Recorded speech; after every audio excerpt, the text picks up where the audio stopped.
Всем привет, дорогие зрители, подписчики, а также гости моего канала. Я сегодня хочу рассказать и показать проведение прощеп в подземный штамп. Или, говоря по-простому, прививка черным в черное. Одревесневшим черенком, который был сохранен в холодильнике до проведения таких прививок.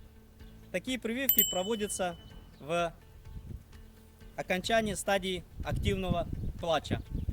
Этот период в каждом регионе наступает в разное время.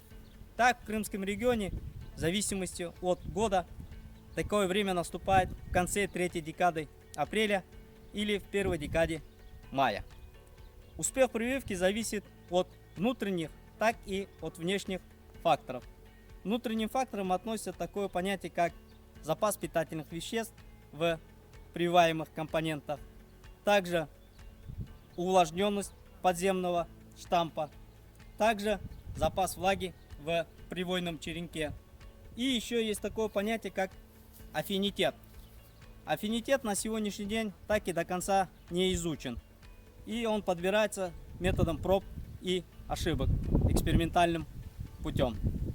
Также к внешним факторам относятся такие понятия, как влажность вместе с пайки, температура, также освещенность. Так, основное, наиболее важное значение, на мой взгляд, имеет это температура. Так, минимальная температура, при котором образуется каллус, это плюс 14 градусов. Оптимальным условием считается плюс 23, плюс 27. Так, когда мы проводим настольные прививки, мы в стратификаторе ставим ту температуру, которую нам нужно для идеально. А когда проводим на улице, мы не можем, к сожалению, повлиять на внешние факторы. Так, при проведении таких прививок нужно смотреть на прогноз погоды, и чтобы ночные температуры не были довольно-таки прохладными. Так, давайте приступим к проведению самой прививки.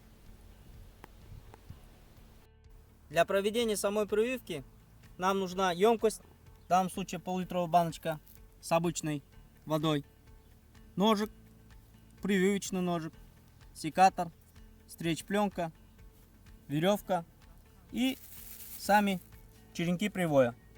Черенки привоя хранятся в холодильниках, достаем их за 24 часа и вымачиваем в воде при температуре минимум плюс 18 градусов. И непосредственно за день до самой прививки прививочный куст, штамп, достаточно хорошо увлажняется. В литературе описано, что нужно проводить клинышки непосредственно слева и справа от самого глазка. Берем глазок, направляем его в одну сторону влево и где-то сантиметра полтора делаем зарез. И вот таким вот движением потихоньку начинаем делать клинышек.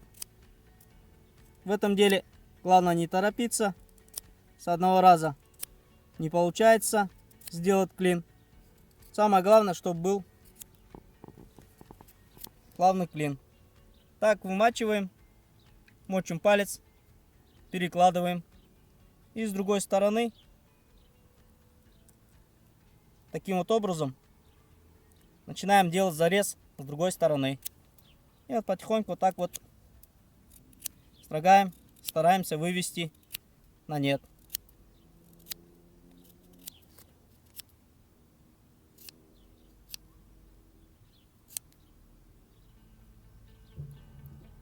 Все, вот такой вот клинышек получается. Длина самого клинышка бывает разная, там от 2,5 до 3 сантиметров в среднем. И бросаем в воду. Берем секатор и вот таким вот образом срезаем.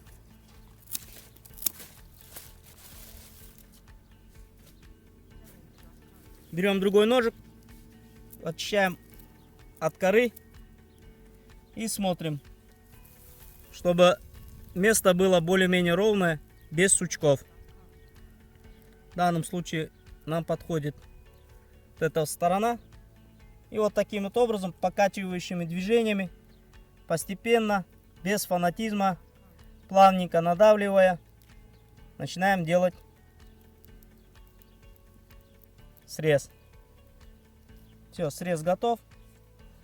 Берем пару капель воды, смачиваем, достаем клинышек.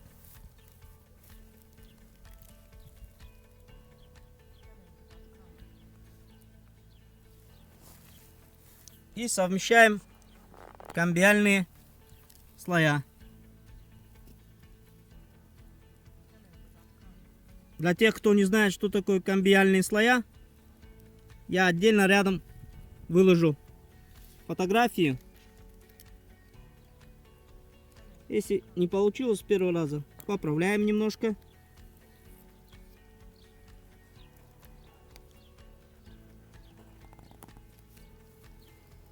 Вот так вот выравниваем. Берем джутовый шпагат и начинаем плотненько обвязывать.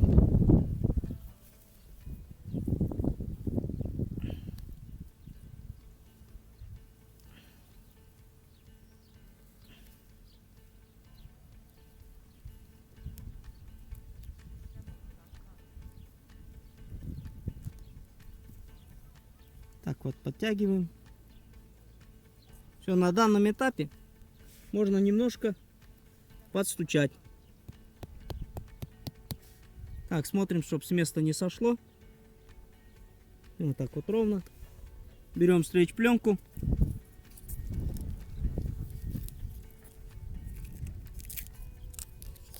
И начинаем вот так вот обматывать снизу.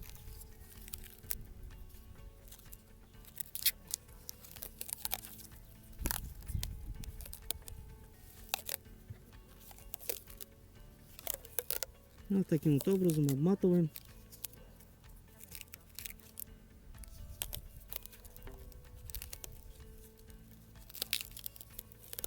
Также обматываем сам черенок.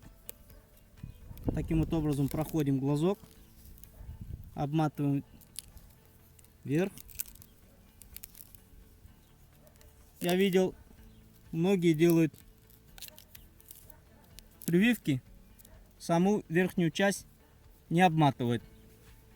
В дальнейшем берем пропаренные опилки, хорошо вымоченные, смешиваем их легким грунтом и начинаем вместо прививки обкладывать влажными пропаренными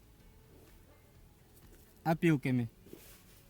Опилки и грунт не дадут подсохнуть, также будут держать оптимальную влажность и температуру в самом месте прививки. Где-то укрываем на сантиметра 2-3 выше уровня прививки. И для поддержания оптимальной температуры, в данном случае у меня есть большая пивная такая пластиковая бутылка, вот таким вот образом само место укрываем. И самое главное, в течение 12 дней до 20 не надо подходить. Сама прививка, она постепенно сама дойдет. Для особо любопытных вы можете на место прививки установить градусник. Если вам любопытно, вы можете подходить, непосредственно смотреть. И не надо каждый день приходить, открывать место прививки и смотреть, что же там происходит.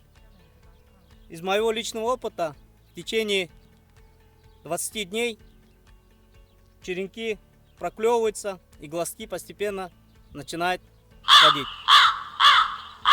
Всем пока, до новых видео.